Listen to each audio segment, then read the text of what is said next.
కాంగ్రెస్ ప్రభుత్వంపై BRS working president KTR కీలక వ్యాఖ్యలు చేశారు. రేవంత్ రెడ్డి ప్రభుత్వం పెద్ద ఎత్తున భూ కుంభకోణానికి తెరలేపిందని ఆరోపణలు చేశారు. హైదరాబాద్లో ఎక్కడ విలువైన భూమి ఉంటే అక్కడికి రేవంత్ ప్రభుత్వం వెళుతుంది. సెంట్రల్ యూనివర్సిటీ భూమితో పాటు ఇప్పుడు పారిశ్రామిక భూములపై కన్ను వేశారు అని కేటీఆర్ ఆరోపించారు.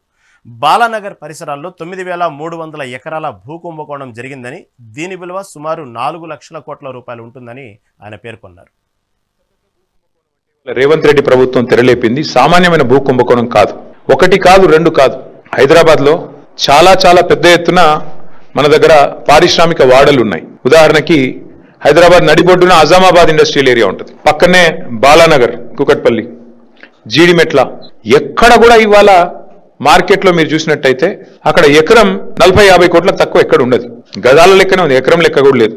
ఇవాళ అట్లాంటి భూముల్లో రేవంత్ రెడ్డి ప్రభుత్వం తెరలేపిన కుంభకోణం ఎంత పెద్దది అంటే దాదాపు 9,200 పైచిలకు ఎకరాలు, దాదాపు 9,300 ఎకరాల భూమి హైదరాబాద్ లో.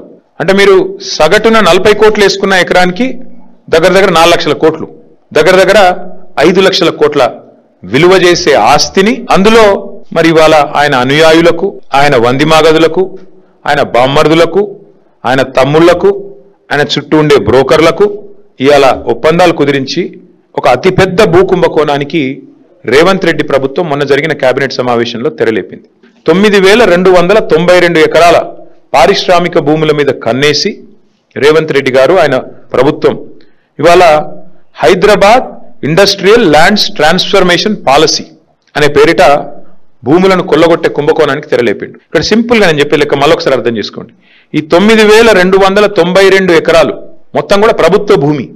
ప్రభుత్వం పారిశ్రామికవేత్తలకు మీరు పరిశ్రమ పెట్టండి అని ఇచ్చిన భూమి. అడ్డికి పావు షేరు, అంటే మార్కెట్ విలువ రూపాయి అయితే 10 పైసలకో రూపాయికో రూపాయల 1 పైసకో ఇచ్చిన భూమి ఇది. ఇవాళ భూమి విలువ పెరిగింది, 10 రెట్లు పెరిగింది, 100 రెట్లు పెరిగింది, 1000 రెట్లు పెరిగింది. పెరిగిన ఆ భూమి విలువను, పెరిగిన ఆ భూములను ఇవాళ ఏటీఎంగా, దాన్ని పేటీఎంగా మార్చుకునే ప్రయత్నమే రేవంత్ రెడ్డి గారు చేస్తా ఉన్నారు. దీని వెనక ఉన్న కుంభకోణంలో ఇక్కడ మెయిన్ పాయింట్ ఏంటంటే ఇవాళ ఒక ముఠా తిరుగుతుంది హైదరాబాద్లో. ఆ ముఠా సభ్యులు ఎవరెవరే అంటే ఏవి రెడ్డి, కొండల్ రెడ్డి, తిరుపతి రెడ్డి, కృష్ణారెడ్డి, వీళ్ళెవరో కాదు, అంతా ముఖ్యమంత్రి గారి బిజినెస్ పార్ట్నర్లు, ఆయన కుటుంబ సభ్యులు.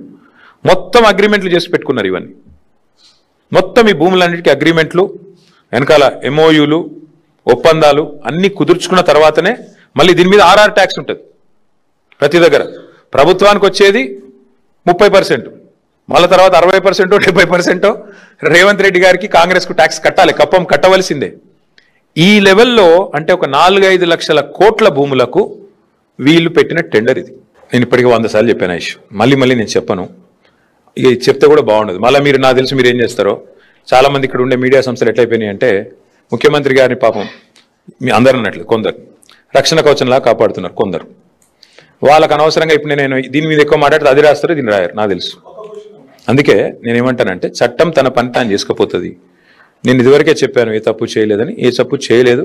నేను ఇక లై డిటెక్టర్ టెస్ట్కే రెడీ అని ఏం చెప్తా, అంతకంటే ఊకే ఎన్నిసార్లు చెప్పిస్తారు నా తన మాట. ఇప్పుడు నేను అడిగేది 9,292 కోట్ల విలువైన ప్రభుత్వ భూమి హైదరాబాద్లో, which is worth about 4.5 to 5 lakh crore. దీని ముఖ్యమంత్రి గారు ప్రభుత్వం ఏ బేసిస్లో అడ్డికి పావు షేర్ అమ్ముతున్నది, ప్రజలకు ఇవ్వకుండా ప్రజల సొమ్మును ప్రైవేట్ వాళ్ళకు కట్టుబెట్టే ప్రయత్నం ఎందుకు చేస్తున్నది?